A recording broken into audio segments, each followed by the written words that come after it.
The chamber door didn't just close. It was blown open, shaking everything, even democracy itself. The last reporters rushed inside and froze. Their phones went silent, and a gasp went through the room like the end of the world. But get this crazy political killing in Utah has started a huge search that could change American power forever. Stay tuned to find out the shocking suspect. The FBI is offering $100,000 for tips. Security guards stomped across the floor to set up a perimeter, like the room was being attacked. The air was heavy with worry. The sign on the table said emergency session. Not good. Just a day before, in Orem, Utah, Charlie Kirk, the 31-year-old conservative speaker and Trump's main supporter, was talking on stage at Utah Valley University during his American comeback tour. He was shouting about freedom and the 2020 election when a sniper's bullet hit him in the neck at 12:20 p.m. People screamed, he fell, and millions watching the live stream were shocked. By the next morning, September 11, 2025, Kirk's death was huge news. It sparked memorials from Phoenix to Chicago, where people waved American flags and held up posters of him. Conservatives like Lara Logan and Jesse Waters gave tributes,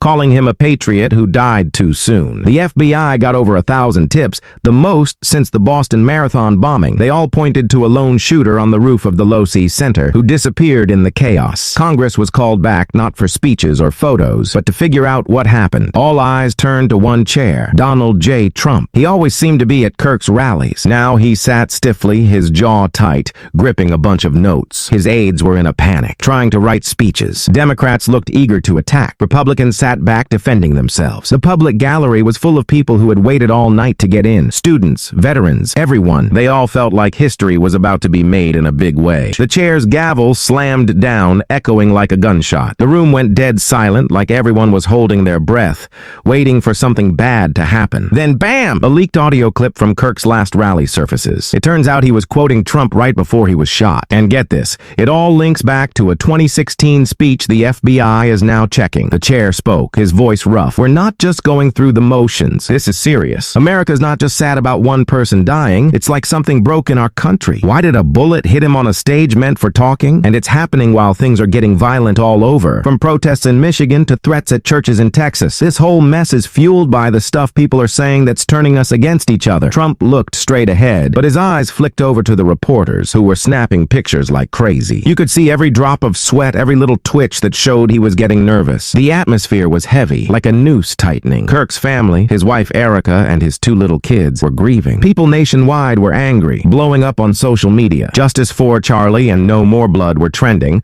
along with videos of candlelight vigils. Even people overseas, like Benjamin Netanyahu, were mourning the friend of Israel who died defending his beliefs. Suddenly, Jasmine Crockett stood up. She didn't make a big show of it, just calmly walked to the table and placed a folded piece of paper on it. Her eyes locked on Trump's, cold and direct. Everyone leaned forward, holding their breath. She said, sharp and clear, Mr. President, Charlie Kirk, your guy, your supporter, the one who built Turning Point USA into a huge force, didn't just die. He died because of the environment you created. A sniper was able to take aim because you turned disagreements into something explosive. Did your constant calls to fight like hell, your labeling of opponents as enemies, load that gun from 125 meters away? Will you take responsibility for this martyr your movement made? The clock ticked 6 long seconds. Trump blinked, his face finally cracking. He squeezed the paper in his hands, his mouth opening slightly, but no words came out. The camera zoomed in to capture the moment the president started to fall apart. Crockett stood firm, her steady stance like a sharp blade. How many more Americans have to die? How many wives will have to explain to their kids why their daddy isn't coming home? How many movements will lose their passion before you admit that words have power? They're not just ideas. A gasp spread through the room. A Republican senator looked uncomfortable and aides frantically scribbled notes. Everyone else was frozen, afraid to even breathe. Trump finally broke the silence, his voice shaky. That's not my problem. I just tell the truth. I speak for the forgotten people. But he seemed nervous.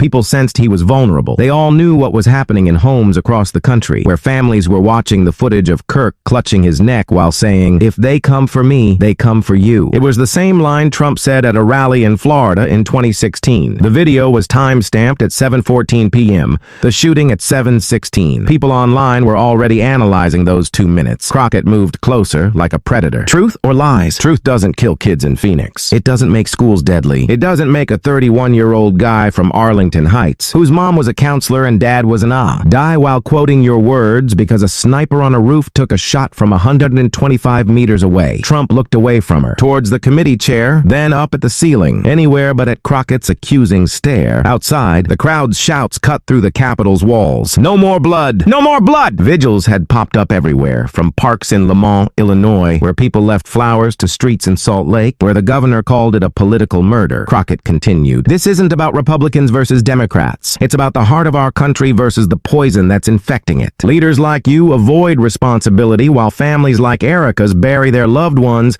and the hope he gave to people. Yesterday, a son was taken, a person silenced, and our country was hurt again. The room was still." Reporters furiously typed headlines. Crockett blasts. Trump's silence on Kirk killing. Trump took a breath and shuffled his notes. "I didn't want this. No one would. Don't blame this on me." But Crockett wasn't stopping. Then who's to blame? If not you, who created this environment where hate turns to violence? Who told crowds about enemies within? Who divided us with slogans like the lies you spread about COVID and the election? It was you, Mr. President, and now Kirk is dead. His blood is on that stage in Utah, and the FBI is looking for a killer who was using your words as a guide. The silence stretched on, making the committee chair look like they were bracing for the end of the world. But the real trouble was brewing online. Live chats exploded as he started to fall apart. She went for the kill. This was the disaster we were all worried about. Crockett finished her statement, the question hanging in the air. Trump looked defeated, like a giant about to topple. His eyes narrowed, lips pressed into a tight line, knowing the cameras caught everything. A former leader trapped by the consequences of his actions. As the gavel came down, shouts erupted from outside. "No more blood!" This first action didn't end things. It started them. Crockett's simple question, how many more, was something America couldn't ignore. And get this, the next thing to drop is a bombshell transcript from someone close to Kirk. Instructions straight from Trump's people that could lead to talk about impeachment. Trust me, the data doesn't lie when it comes out at the 15-minute mark. The gavel fell again, breaking the tension, but the quiet was thick. No one dared to speak. The lights buzzed overhead like a worried jury. Trump played with his tie,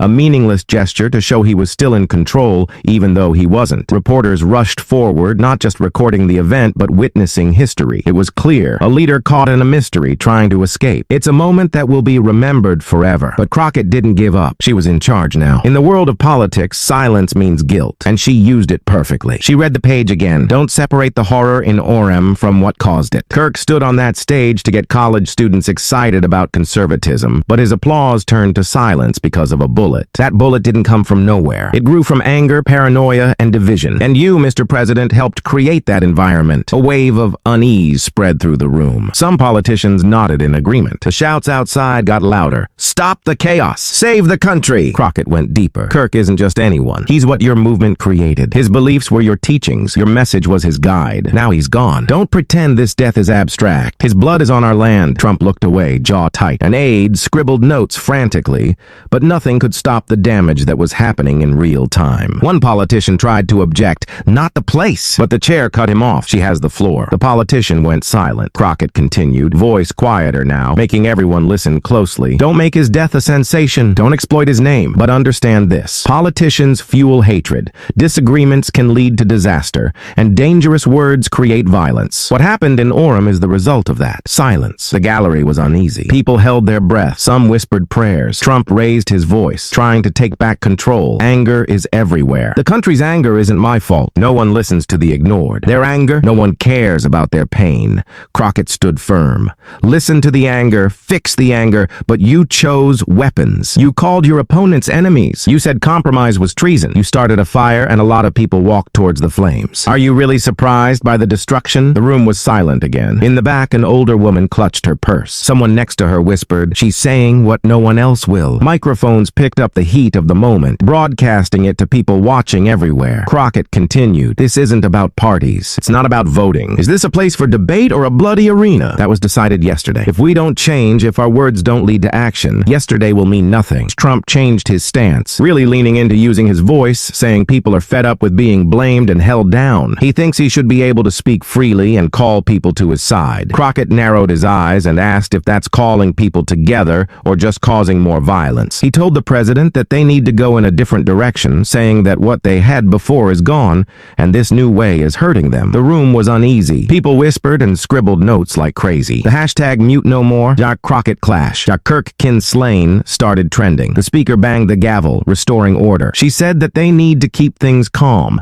Make sure they're looking for the truth. Crockett agreed, took a breath, and spoke clearly. He said that others are using Kirk's death for their own purposes, either to get even or to scare people. He said his only goal is to find the truth, which is that leadership has responsibility for what happens next. He thinks that using their voices isn't just talking, it spreads ideas. Spreading dangerous ideas, he said, can lead to disaster. Trump's face turned red. He snapped back that Crockett's words are twisted and he doesn't have to listen to it. Crockett immediately shot back that he doesn't need permission. He said some people might like all this anger and chaos and pointed the finger at Trump, who had taught them how to act. The room went quiet again, but the tension was still there. It wasn't just Crockett speaking. Everyone was thinking the same. People all over the country were talking about it. What's coming next and what it all means. Inside, Crockett thought that they try to act like everything is a game. But yesterday, the game ended. If things don't change, things will only get worse. A gavel shined. Everyone watched. Trump looked down. Crockett took a seat, his words hanging in the air. As someone else began to talk, people knew things had changed. It was more than just play acting. The real question on everyone's mind was if the country could get through this. The impact of a mother's words changed everything. The session continued, serious and heavy. People shuffled papers, faking calm. The air was thick with emotion, and Crockett's opinions were being heard clear. The internet blew up. The news announced Crockett confronts leader after Kirk's death. News channels stopped what they were doing to cover it. People everywhere were ready to hear what they wanted to say. Then something changed. Crockett spoke again. The speaker let him continue with caution. He spoke slowly, knowing his words would be remembered. He started by saying that the other day, Kirk was repeating Trump's own words. On the steps in Utah before the shooting,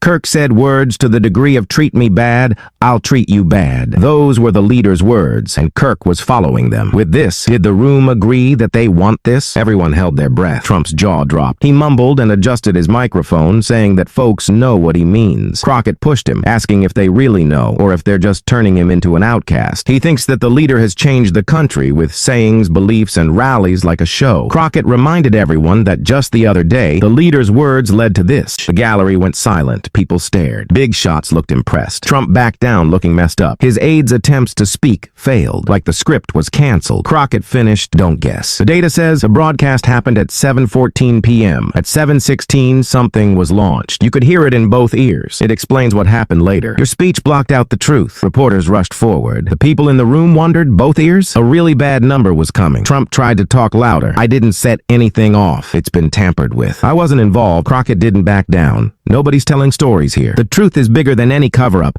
The message came from the air. You sent out dangerous, heavy words. The chair creaked. People whispered, nobody's stopping it. The system was dying. He kept going. The Kirk file doesn't lie. It's a consequence. Our relatives buried kids who saw something amazing. Supporters became leaders. The group had a soul. Without a real look, how much pre-firefighting did we have? The crowd asked, how much more? How much more? Then the barrier broke as the veneer vibrated. The view turned to stone. Trump froze. His anger changed. Crockett ended the file, his eyes hard. No numbers. The police are asking families across state lines, are your parents, teachers, students, and old folks safe? The main point is the Air Force, then the basic guns. The gallery exploded, applause and cries. The gavel hit hard. The drama went up tenfold. Trump spoke firmly, hiding his fear. People are suffering. The system is destroyed everywhere. I didn't start this, I said it. Crockett replied like ice. Your voice, but your choice to stop it. Your choice of truth. Is it loyalty, splitting us up, or taking over? Kirk's life was his choice, and silence. The chair watched carefully. Political insiders talked. Lawyers said they weren't guilty. Others kept mentioning what could be heard in both ears. 7:14 to 7:16. Thinking hard about how history would connect it. Hashtags popped up. Both ears broken. How much more? Crockett vs. Trump. Someone was arrested right away. It was intense and crazy. Crockett finished his challenge, not an accusation. President, look down on me, people. Don't let your kids go silent. Are they haunted, system, by the question of peace or the smash of disaster? The gavel echoed. Trump backed down, his eyes closed, chewing. Unbeatable. Locked up, a system in a box. Act 3 ended, the story got smaller. Worry moved to the streets. Questions became orders. Anarchy was the key. The truth. Silence is forbidden. The hearing isn't stopping. A hidden link was made. Trump's face showed a story he didn't say.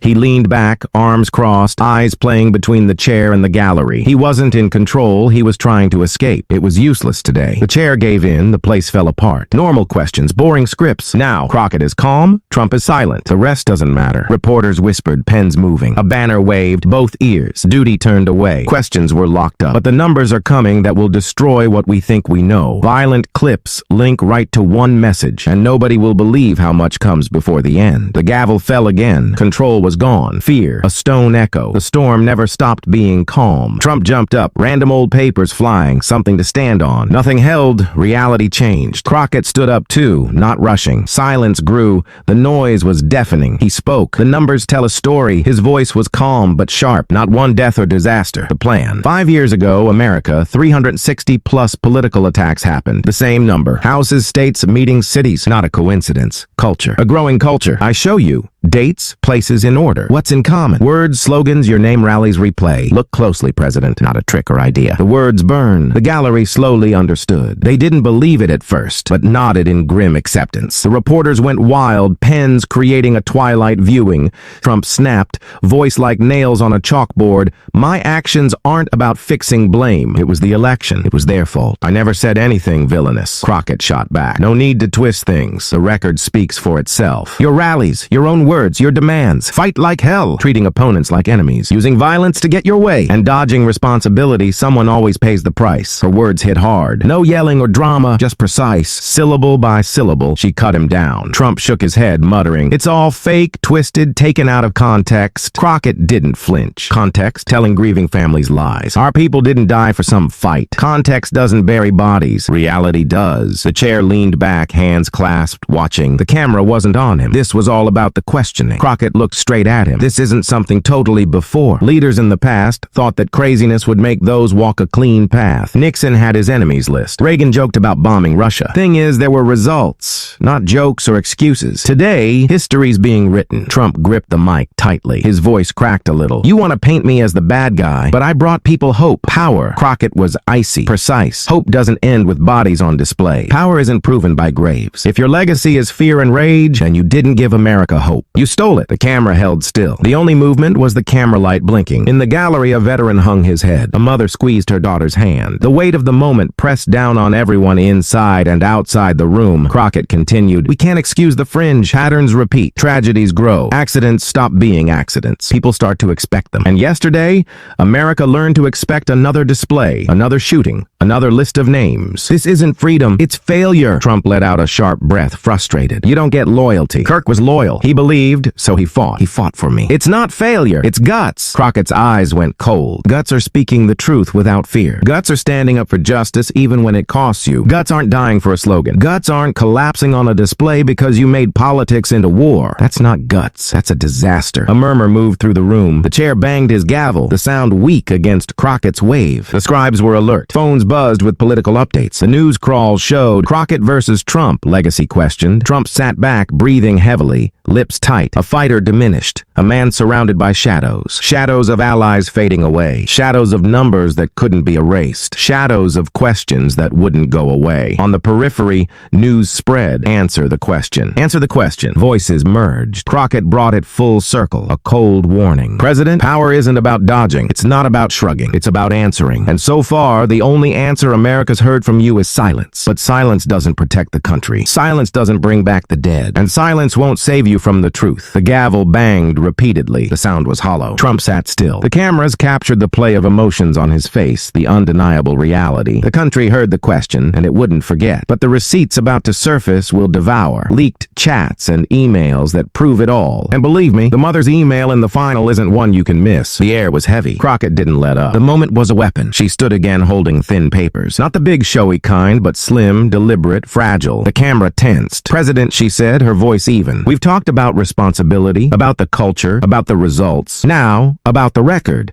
Because rhetoric isn't just remembered in headlines. It's kept in transcripts. She opened the first page. The scribes leaned forward. The cameras moved closer. This, she announced. Then reading from the document is a transcript of a private conversation between your campaign staff and event organizers for Kirk's last rally, obtained from sources. In it, a staff script instructed, and I quote, use the enemy's line. The crowd loves the heat. Gasps rippled through the gallery. Crockett Crockett continued slowly, her words hitting the room. Use the enemy's line. Not hope, not unity. Enemies. A directive. Pushed through the amplification, carried by the crowd, until it was echoed from Kirk's mouth minutes before the shooting. Trump shifted his seat. His face was tight. He gripped the mic. False. Those so-called sources. Who gave you that? Fabricated lies. I never approved anything like that. Crockett held up a calm hand. Then refute it. Provide the originals. Show the metadata. Until you do, the receipts stand. What I hold in my hand isn't a rumor. It's the record, and records don't tremble under excuses. The room in Gallery Electrica was silent. Everyone waited. Trump had his notes on the table. It was a trap. I'll be dead in a day. Crockett's answer was cold like steel. If you feel hunted, it's because you ran. But today, you're out of places to run. Reporters typed like crazy. Screenshots of leaked emails popped up on the screen, and "That's your fight back" was trending. Thousands debated the evidence. One thing was for sure, this wasn't just talk anymore. It was real, written, and saved forever. Crockett continued. Leadership isn't about slogans or chants, it's about what you did. And what you did tells us a lot. Your campaign pushed division. You turned anger into a weapon. And when that anger became violence, you shrugged. Trump shook his head, his voice cracking. I never told anyone to do anything. Never. It's not on me. Crockett leaned in. No one gave a direct order. But leaders feed fury and then pretend to be shocked by the fire. That doesn't wash. The chairman sat back, letting the silence act as a judgment. Outside, the crowd started a new chant, repeating what was on the screen. Fight back. Fight back. Words once hidden in an email were now shouted everywhere. Inside, Crockett delivered the final blow. President, your legacy isn't in golden towers or campaign slogans written. It's in transcripts, emails, memos, the things you actually did. And yesterday, one of your most loyal followers took that legacy to its final chapter in Utah. You can dodge questions, but you can't dodge the record. And here it is. He dropped a page. The sound of paper on wood echoed loudly. Trump froze, still holding the mic, but didn't say a word. The camera zoomed in on his face, sweat on his forehead, eyes narrowed. Less like an attacker, more like a man exposed. The gavel banged again, but the camera didn't care. The real beat came from the words on the screen, the gasps in the room, the chants outside, and Trump's silence. Crockett sat down, and everyone knew. It wasn't just about one question, it was about what he had done. And once that's out, you can't hide it. The silence was too much for Trump. He leaned into the mic, his voice sharp, trying to cut through the tension. This is a setup, he snapped. Those documents are fake. Everyone knows Washington lies. They are trying to shut me up because I'm the only one who ever fought for the people. You, he said, pointing at Crockett, are just here to destroy me because you can't beat me any other way. The gallery gasped. Some shouted back, but were quickly silenced by security. The chairman banged the gavel again, but the sound was lost. Crockett didn't even flinch. He leaned in, his voice low and sharp. I'm destroying you? No, President. You're doing it yourself. You claim the documents are fake. Fine.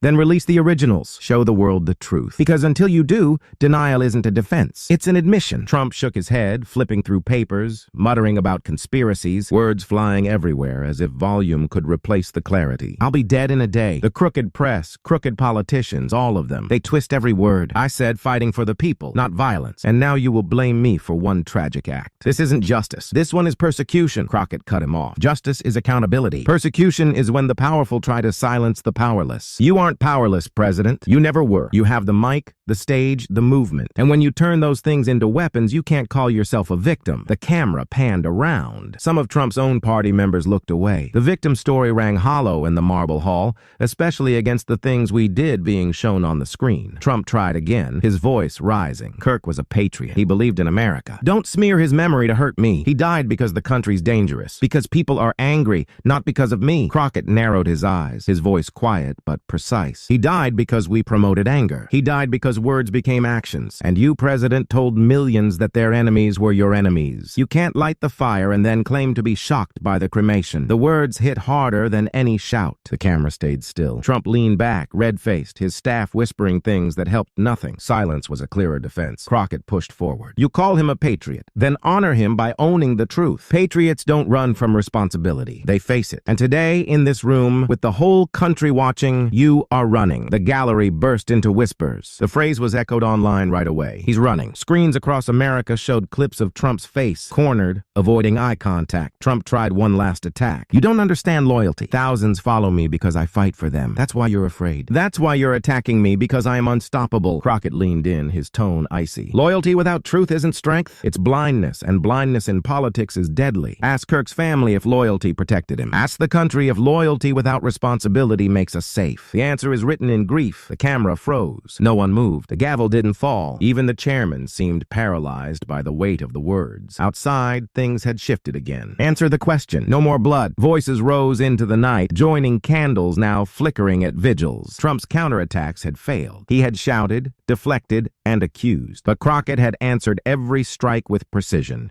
stripping away every defense until nothing was left but silence. And that silence spoke volumes.